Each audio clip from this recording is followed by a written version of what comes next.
Hello and welcome to IPPFA TV. I'm James McNamee, President of the Illinois Public Pension Fund Association, and today we have the honor of interviewing Tom Knight, manager of Butler Township, Pennsylvania. Butler is the site of the July 13th attempt on the life of President Donald Trump. Tom, can you tell us how large is the community of Butler Township? Butler Township is a population of 18,000. So basically a mid-sized, smaller community with limited resources. When you were told that your community would be hosting a large Trump rally, was it up to you to have to start coordinating with other nearby communities for assistance, or was that done by another agency? You know what? I'll give you a quick background on it before we start because it correlates to the entirety. So where the actual rally was held wasn't even in Butler Township, right? So the farm show grounds is actually in the adjacent township beside us. So instead of it being initially a responsibility of local law enforcement to coordinate, it was actually state police because the neighboring municipality doesn't have their own police force. So as planning started to progress, obviously Butler Township Police became more involved in the planning. But from its inception, items of responsibility were divvied off according to jurisdiction. Oh, thanks. That kind of clears it up. So how many police officers does your community employ? We have 21 full-time. 21 full-time. And do you have a full-time fire department? We do not. We have a volunteer fire department. Okay, but you did have volunteers at the site from the fire department, right? Several, yes. Okay. So planning and security and coordination at an event as large as the Trump rally had to be challenging. How many agencies had to be coordinated with? Do you know? Yep. So my count is 8. There were eight different law enforcement agencies involved. Yes. Who took the lead on the coordination? From the onset, it was all Secret Service, right? All Secret Service. Okay. Yep. And was working with those agencies easy or difficult? And which agency was kind of the easiest to work with? So from all the planning standpoint, initially the Secret Service was actually very easy to deal with. They had been in advance of the rally a week prior. They had a good layout of the ground. They had their specific responsibilities, and then they put out those that they needed the assistance of local authority for. So was it another thing when you're dealing that's a law enforcement response?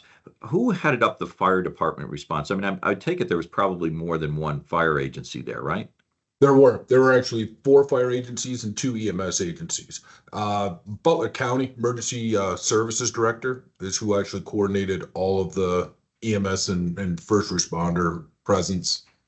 And they had a forward setting spots at the event, the rally, correct? Correct. Yes. Okay.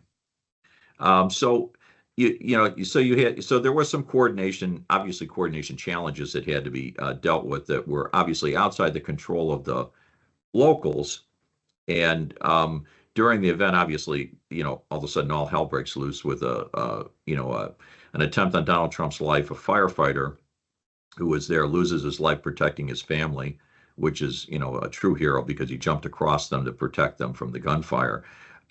What was the first thing that you started to do when you started hearing the media reports kind of theming it out that maybe local law enforcement didn't do their job? Yeah, and that didn't take long for that to happen. I was actually requested by several law enforcement agencies to come to our municipal building, as quick as possible, after, some of the initial shock was taken out of the situation, and people started to formulate the next steps. So the municipal building, maybe 2 miles tops from where the shooting actually took place. It was within the first briefing. Everybody I believe that was paying attention to this event saw the midnight briefing on the 13th, and boy, the lean towards placing blame on local authority. And I got a good lesson from that when you're a federal agency, local agency is anybody below you, right? So the finger's pretty broad, and that brushstroke is even broader. But one of the things about media, boy, if you're the first on the podium, your narrative gets out there first, and that's what happened. So, I heard your officers are equipped with cameras, right? They have They one. are, yes. So did that help with being able to clarify what exactly happened and how good the local response was? Uh, Without a doubt. Our police officers were the only law enforcement agency at the rally that had its entirety of body equipped with body cameras. Once we released the body cam footage and actually showed all the actions of the officers and what their initial responsibility was as opposed to what it became, boy, we were shown to have done exactly what needed to be done, and that's their job. They did their job. Well, that was excellent. So here's a question that always seems to come up when there's a big multi-agency coordination for some sort of event, and that is, were communications between agencies a problem? Was with frequency issues? Were the local law enforcement's operating on this frequency, states on that frequency, the feds are on a different frequency? Was there issues of being able to communicate with one another to notify each other that there was a threat, a problem? Was that coordination between everybody being on different communications, or was there a central communication? So there was a attempt at centralizing, but the actual communication processes that were in use that day, terrible encumbrance on the whole. There were no less than 3 communication methods, no less than 3 communication frequencies that were being used. No 2 agencies were in direct contact with each other. So there was a command post that had 2 additional radios that were supposed to relay anything that came in, to the law enforcement agency that needed to hear it. Cumbersome probably doesn't quite capture it, but communications were a terrible issue. Yes. So here's kind of the elephant in the room. How difficult was it to manage the media and misinformation? I just can't imagine how hard that had to be. Oh, it was. Media was, relentless. There is a lot of lessons to be learned about national media, when you're kind of thrust in that spotlight. For Butler Township, we have a media policy, which puts the manager as front and center for all media communications in any events that require it. I had media like literally parking at my house, waiting for me to come home from work. Media actually slept in vehicles and vans here in our parking lots during the night. During the day, they go out to the site. I was made aware of residents that were being paid $100 a day for exclusive media, one particular media outlet to be able to camp out in their backyard because it had a good view of the grounds. I don't think you can ever get in front of trying to manage the media. You just have to be really cognizant of what you say, because I gave out a handful of interviews, but boy, did they broadcast everywhere. So once it became clear that the local response was good, were you able to get that message out fairly quickly to the media? And was the media receptive in listening to it, or were they still theming things out the way they wanted to theme it out? I think the hard part is it was just nonstop coverage. So it always, I'll tell you, I felt this way. It always felt like I was on the defense all the time with any of the interviews. Most of the interviews had, items that had come out from other outlets and other information sources. And, the question and answer about it at the time, it was still an active investigation. So our officers obviously couldn't speak, right? They're kind of sequestered in their capacity. And honestly, going back to what we discussed before, releasing the body cam footage, that was key, because there's no more questions, right? You could hear exactly what you want to hear and see what you need to see. That takes all the questioning out, basically. And thank God for that. Yes. So in the end, after the incident, was there a debrief put together by the federal agencies, or was it by the governor or the state, or was there multiple debriefs afterwards? Multiple debriefs afterward. Federal level, right on down to county level. Internally, we kind of had our own. We had some officers with some time off. Obviously, we had one officer injured. Um, Debriefings on the county level kind of pulled a lot of the agencies together because the vast majority of local response was coordinated by the county. I'm not aware of a debrief that took place in conjunction with state law enforcement agencies, um, but there were several federal agencies that I personally was requested to meet with. Um, there were some interesting conversations.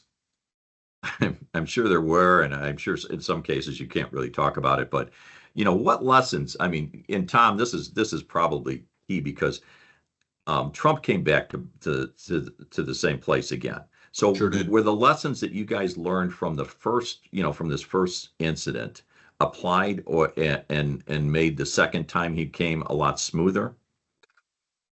I could tell you, James, I'm pretty confident that the second return, those 5 acres were the safest in this country. The volume of law enforcement, including horseback mounted police law enforcement that were dispersed throughout the area. Um, Undoubtedly, a lot of lessons learned. Um, I think going back again, communication. That's just the key. You just can't have a cohesive plan if all of the participants can't immediately relay information. So during the incident when the firefighter was shot, and then they were leading Trump out, the fire department were they able to bring their ambulance up to this a scene, or did that individual have to be carried for a distance? Did have to be Um, carried for a distance. okay, so there because of logistics and everything, I'm taking it. Yeah. The seating arrangement kind of was like a bowl type of seating. Um, there was EMS and fire on both ends of where the rally took place, but none of them were parked, you know, in close proximity to the seating because the entire Trump contingency, had all those parking areas encompassed with their vehicles. So yeah, and this is kind of a touchy question in some regards, but how has this incident impacted your community, your police officers, your firefighters? Are they still dealing with the after effects of the incident today? Um, so I definitely could tell it had impacted the police officers on the eve of the second rally, without a doubt. Um, I think that they kind of looked at what happened before they looked at the initial and for the first 72 hours, there's no doubt, nationwide media was putting a lot of the blame on local law enforcement. And not being able to defend yourself doesn't help. When part of the community starts to believe that because they're getting all their information from national media, boy, it does start to sour the community a little bit. And obviously, it worked itself out. Again, once all stories were told, and a lot of these panel discussions were publicized, and you got a better feeling of what the Butler Township Police were responsible for and what they responded to. Um, so I think the community is certainly back in the corner of the police and realizes there's probably never reason not to be in their corner. Fire department, EMS. I mean, I think they've. I just thought no one thought anything would happen, right? So and that's exactly it. And then somebody loses their life at a scene, and I take it he was an individual that was known in the community, so it was it hits people hard. Sure does. Yeah, and, Yeah. and that's probably the lasting effect right there. So it, based on all that, and I didn't know. was it one of your officers that was one of the that fired a shot at him? The assassin. It was not. No, it was another county law enforcement contingency that did. Okay. And then, before we wrap up, let's talk about some issues being experienced nationwide, if you don't mind. Sure. And this is a national problem. Police recruitment and retention. Is it ongoing also out in your area with police recruitment and retention, getting people into the occupation, recruiting them, and then being able to keep them in the occupation, that they're not leaving as soon as they can? For sure. Just in the last 2 years is the first time in my governmental career that I've actually seen billboards on highways advertising municipal police positions, and in some cases, even, the benefits and salaries. You don't go to that expense, and you certainly don't go to that extent if you're not having problems recruiting people to your force. So for public safety and general government, are you facing a lot of budgetary pressures right now? Fortunately, we're not. We're in a pretty enviable financial position. Matter of fact, we this year in our budget, we just increased our police force by 2 officers, so we're at a complement of 23 full time. Budget hasn't really seemed to impact it as much as it just doesn't seem like a lot of people are going into law enforcement careers right now, and I hope that trend reverses for sure. Now, your law enforcement officers in your community have a defined benefit plan. They have a pension. They sure do. And like you said, the fire department is volunteer, so that they obviously they don't have that. They're paid on call, right? Yeah, and I mean they're true volunteer. We have a dedicated fire tax that goes to support the fire department. We also pay their workers compensation, so that all the members are covered. So I mean we monetarily certainly contribute to try and keep the volunteer fire department viable, but their ranks are getting depleted too. So, dealing with law enforcement and dealing with their pensions, are all the pensions the same municipal pensions in Pennsylvania, or is every community able to design their own retirement pension? So for police pension, the state of Pennsylvania Act 600 dictates that. So there is a minimum pension system that's in place. There are a couple of options, but pretty much statewide, all local, air quotes, police are all still under the same pension plan. So now, do they get retiree medical insurance when they retire or not? So that one's not mandated in the state. We do offer a 50% post-retirement healthcare benefit for the first 18 months after an officer retires. Well, that's very nice. A lot of places don't give anything, so it's very expensive to somebody when they retire, especially a police officer in their 50s and Sure. stuff. So another thing that we see in Illinois is that communities are cannibalizing each other for policemen. It's like do you have the same issue going on in Pennsylvania where they're like stealing one baseball player from another team? I mean, it's all this cannibalization to get policemen, especially an experienced police officer from another community. Yeah, it's ironic you mentioned that. So we're in the poaching business. We've taken quite a few police from other municipalities. Yeah, and that's common. And it's not just like your traditional police departments that are grabbing other officers. It's like railroad law enforcement are out there poaching municipal police. And cannibalizing is probably a pretty good word right now. We're on top of the food chain, but that could change at just about any time. So, do you have any thoughts on being able to, put out there that what can we do to get people attracted to the occupation of law enforcement, if anything? Well, it's a pretty broad one, but I think it's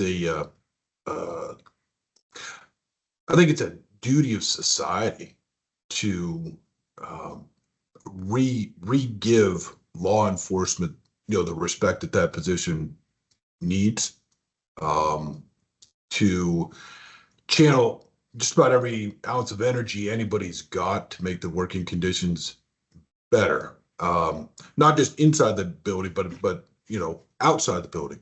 I mean, those are the two things. Maybe I'm starting to show my age, but when you used to get pulled over and you had you had the lights on behind you, you stiffened up in your seat and you took your punishment, and that was what it was. And I talk to police all the time here, and that's just not how it is. And I think until there's some middle ground to return back to that respect, it's going to be harder. Going to be harder to get people to want to stay in the position. I think people have interest in it until they're out and about. So, Tom, what would you tell other communities at the end of all this, in your own mind? Any words of wisdom? Let's say a community is going to have a big event. What would you tell them, and how would you tell them to prepare? I would certainly advocate for one communication system, regardless of how many different law enforcement agencies there were. Don't be complacent. At no point in time did anyone sit here and think that because the HR building was in Butler Township and the stage was in Butler Township, even though the other 100 acres is in a municipality outside of us, this is now a Butler Township event, right? So when it's going to be your event, when it's going to be in your community, act accordingly. Give those events the respect that they deserve when you plan out all your contingencies. And again, look at the after effect. It's still talked about in the news today, and it's still being discussed, and the whole evaluation of the Butler Township thing and everything. And I my hat's off to you and to your community, to your first responders. I think they did an excellent job. And personally, I think you did a great job managing the media, which is probably one of the hardest things to deal with, is the media, because it's a 24-hour news cycle now. So they're constant on you. And I'm sure you probably didn't get a lot of rest. And I can't imagine having media show up my house. One word of wisdom, and I think you did mention something to me about this, was making sure you do media interviews away from your residents. Don't let them take charge of your residents, right? Absolutely. Yep. I unfortunately was victimized by that. Yeah, just control the narrative and control the setting, for sure. Well, thanks so much, Tom. Dan, did you have any questions you'd like to ask Tom before we close out? Just let me follow up on something. Hi, Tom. Dan Ryan from IPPFA. And I didn't feel the need to jump in anytime along because you guys were on a great roll, great 25 minutes. Thank you so much. Just to clarify, and let's move away from Butler Township event of July of 24 to just general mutual aid, hot incident type affairs. Quick background, a lot of our membership's in Metro Chicago. We have big suburbs. They join together for a lot of regional task forces. Jim was a retired law enforcement out of Barrington. I'm in Skokie from the general administration side like you. But we've got NORTAF and NIPAS, all these cooperatives that respond in an instant to major events, crimes, tactical unit call-ups. There's really not a lot of involvement with the county or the state in Metro Chicago. Going outside of our area, south and west of the city, and certainly downstate, smaller towns, Kankakee, Effingham, Danville, etc. There's going to be more involvement with the county and the state because the surrounding municipalities are even smaller than those towns or don't exist at all. It seems like you guys are kind of somewhere in between. To what extent on major events do you does your 21-person department depend on other municipalities, or do you move up, so to speak, to the county and the state for help?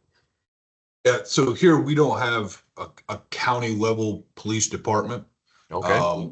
Per county in Pennsylvania, If you have a full-time police force, then you have your own jurisdiction, in and of yourself. If you're a municipality that doesn't have your own police department, then this Pennsylvania State Police provides your law enforcement coverage. Okay. What's ironic is, so in Butler Township, we have our own full-time police service, yet the state police barracks is in Butler Township. So interesting setup. So our police and Pennsylvania State Police intercooperate all the time. Okay. And then adjacent to us as well is the city of Butler, who also has a full-time police department. So they have their own jurisdiction as well. We share miles of common border with each other. And then as soon as you jump out of those borders, nobody has full-time police coverage. So state police is driving through Butler Township to get to every other municipality every day. Okay, very good. Different sections of the states and the countries all operate a little differently. Little smile on my face when you're giving that explanation. If a car gets broken into at the state police barracks, do you guys get a phone call? Is that a Butler Township crime? Actually, we do. Okay, very good. Yeah. Well, I'm sure the God, state that's police funny. appreciate that. Well, Tom, thank you so much again. I appreciate that the time out in your day that you're spending with us here today, and again, thank you so much. And this Absolutely. ends our interview, and we're with Thomas Knight, the city manager of Butler Township. Thanks again, Tom. Thank you. Thank you.